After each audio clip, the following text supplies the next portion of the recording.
inilah saya awali dari hidup sehat dulu ya. Ini hidup sehat, sehat rohani. Jadi batin kita, mental yang sehat itu yang seperti apa? Perhatikan nanti ini bahan muhasabah kita semua ya, introspeksi kita. Jadi mental sehat itu setidaknya cirinya 5. Nanti kita lebih detail lagi. Jadi hidup sehat itu hidup yang punya meaning, punya makna dan sadar tujuan. Teman-teman harus bisa jawab kalau ditanya tujuan hidupmu apa. Tujuan hidup ini tidak sama persis dengan cita-cita. Kalau cita-cita itu yang dimaksud pekerjaan atau karir. Jadi tujuan hidup itu mirip kalau dulu teman-teman kecil waktu ditanya ingin jadi apa besok, terus tidak tahu jawabannya apa kan, terus teman-teman bilang ingin berguna bagi nusa, bangsa, agama, orang tua, tetangga-tetangga kan gitu. Nah, ini namanya jenis tujuan hidup. Nah, harus punya ini dan harus punya meaning.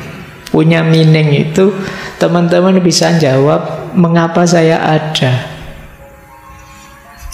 Itu berarti teman-teman punya makna tentang hidup ini.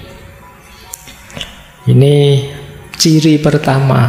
Kalau belum punya, ayo diupayakan. Tidak usah panik juga, tidak usah stres ya. Ayo pelan-pelan.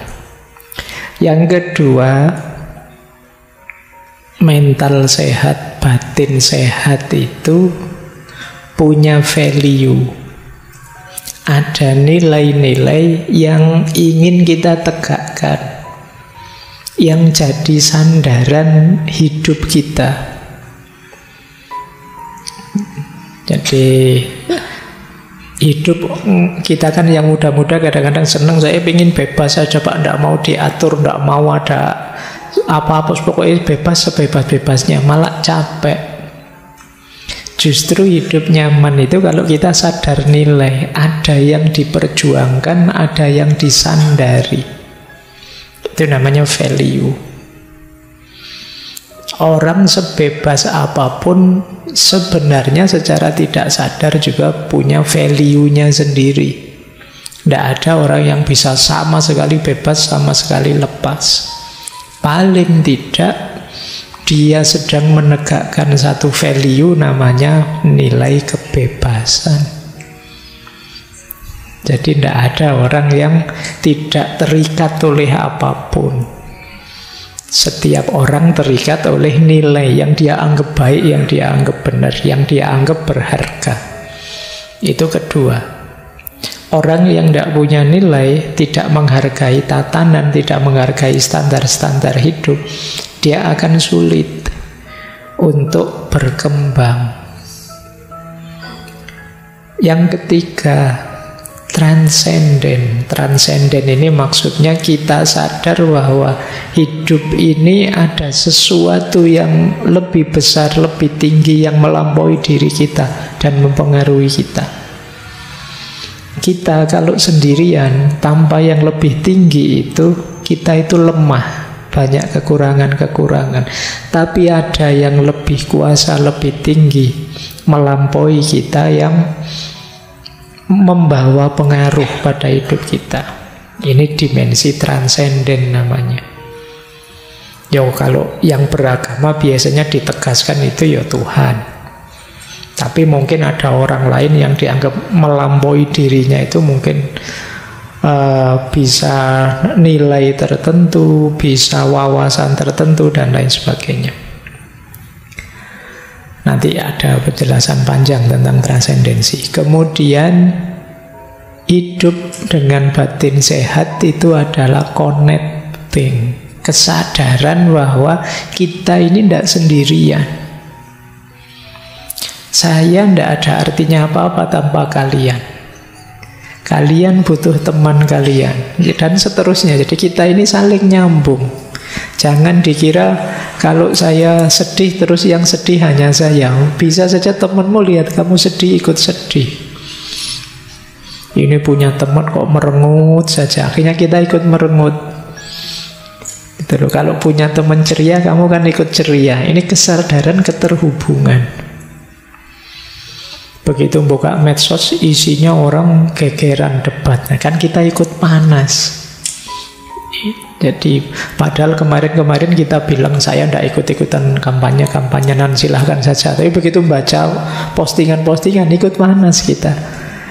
Kenapa begitu? Kita itu terhubung, jangan lupa. Jadi ada aspek connecting. Jadi kalau ingin baik, ya ayo baik bareng-bareng. Kalau ada yang rusak, ya bisa nular dan akhirnya kita bisa rusak bareng-bareng. Maka penting masing-masing kita sadar bahwa kita ini terhubung. Jangan kamu bilang, Allah ngapain sih kamu ikut campur rusak-rusakku sendiri, kalau tidak mau ya minggir saja.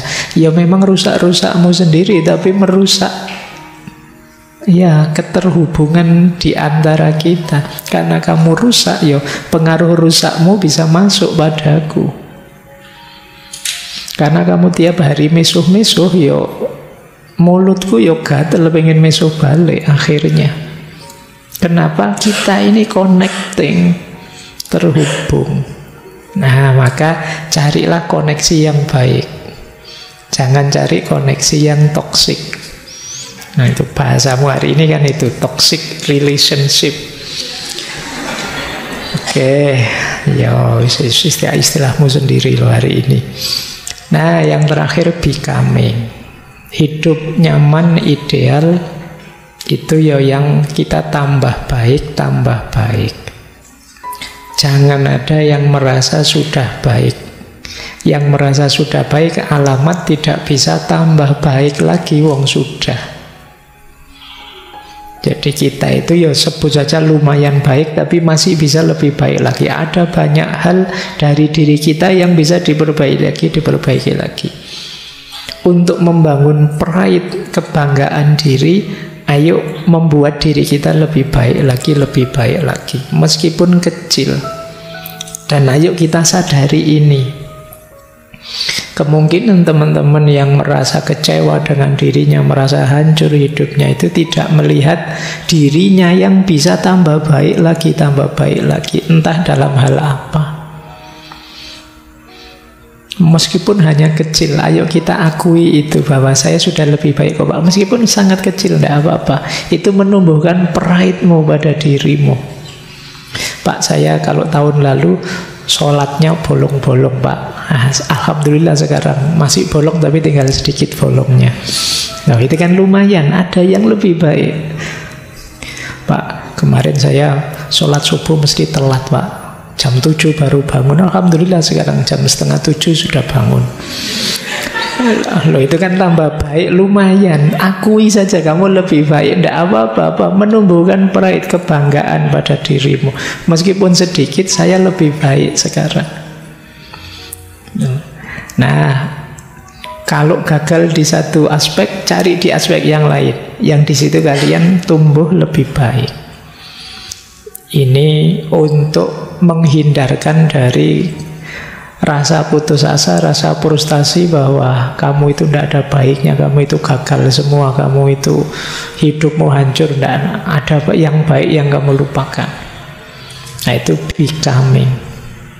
Jadi ayo teman-teman, ada 5 aspek hidup sehat secara batin, secara spiritual yang penting kita perhatikan. Apakah kita sudah sehat dalam 5 aspek ini? Jadi yang pertama makna, meaning, yang kedua values, yang ketiga transcendent, yang keempat connecting, dan yang kelima becoming.